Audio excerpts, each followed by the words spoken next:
Good Motivational Monday morning, Pirates.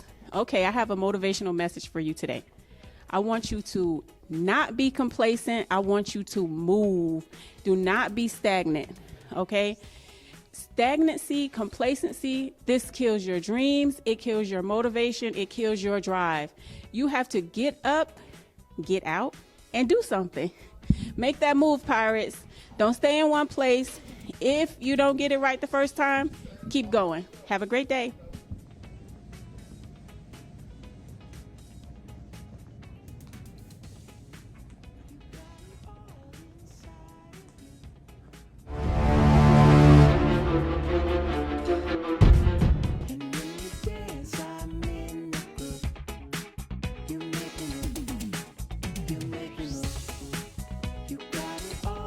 People out there getting upset whenever we say black labor built this country. But we're not making anything up, guys. These are facts. And we're about to present you with the historical receipts.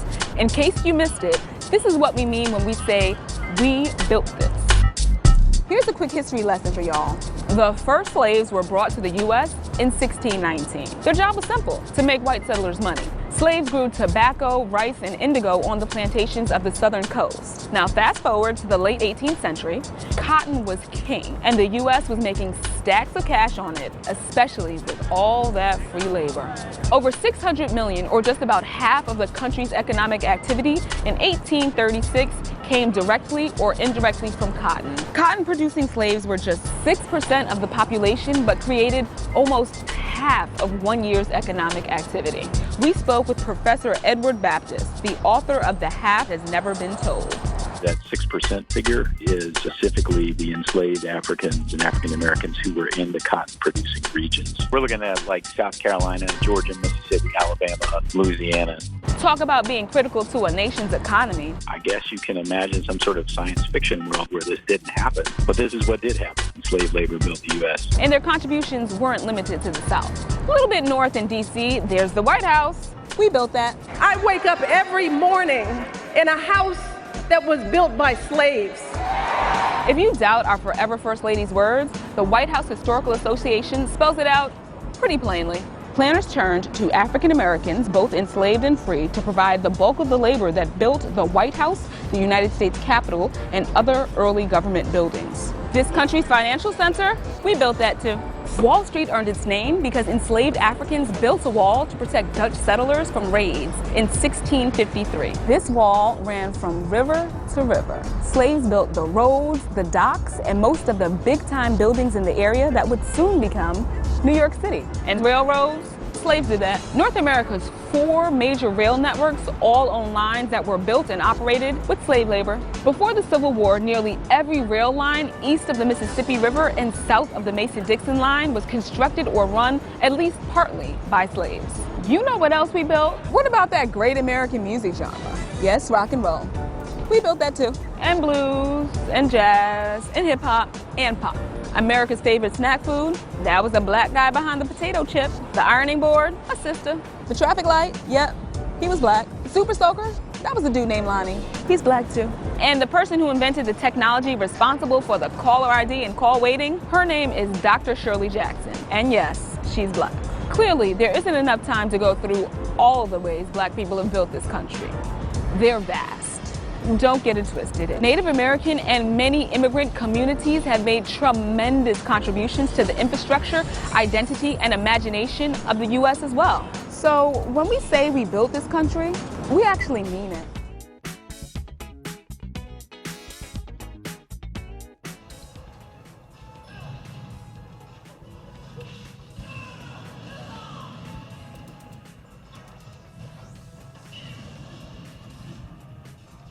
Hello, my name is Takai Blue. I am the founder and president of the Gaming Club, and today I'm here to talk about esports and how it's coming up on February 10th. If you're interested in games like Marvel Rivals, Super Smash Bros. Brawlhalla, Fortnite, etc., please stop by Mr. Melmott's room during Gaming Club February 4th, after school.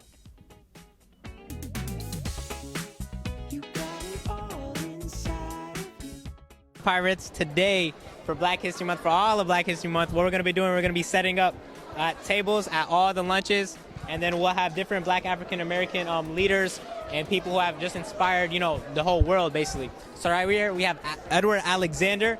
He's a physicist, so this is definitely up my alley. This is somebody that I can, look up to now. He was the first African American to earn a PhD, and he was a part of the American Physical Society, world's second largest professional organization of physicists. So that's big, especially back in this time period when, African Americans were sadly looked down upon and saying that they couldn't, be great and whatnot. And he kind of, broke that whole norm, for people now that can look back at him, the Edward A. Bucket Award in 1994, that's something that, was inspired by him.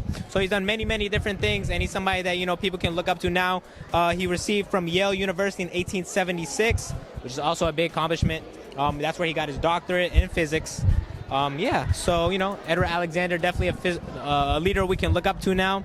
And, I'm just trying to, spread that to all the students here, once they do come up, and then, they'll learn about it, then they'll write their name, and then they'll write what they learned and whatnot, what they took away from it.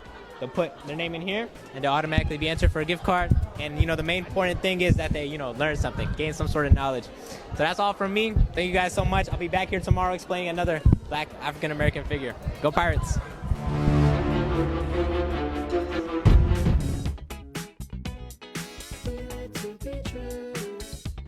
Greetings, parents. It's your parent liaison, Ms. Stroud here.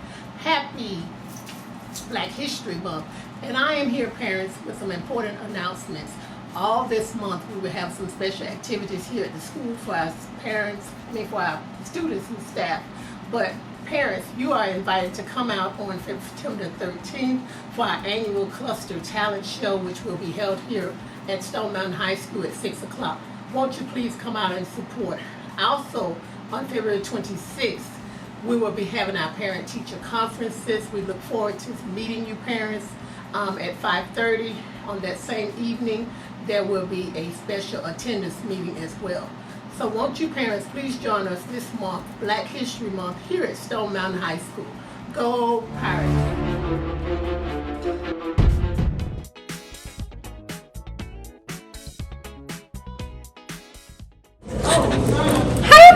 It's Miss Crowell. I'm sure you all are wondering, what do I have to say? Because when am I ever quiet? Well, you guys, fun fact, Miss Crowell started a tutoring program back here when I was in high school here.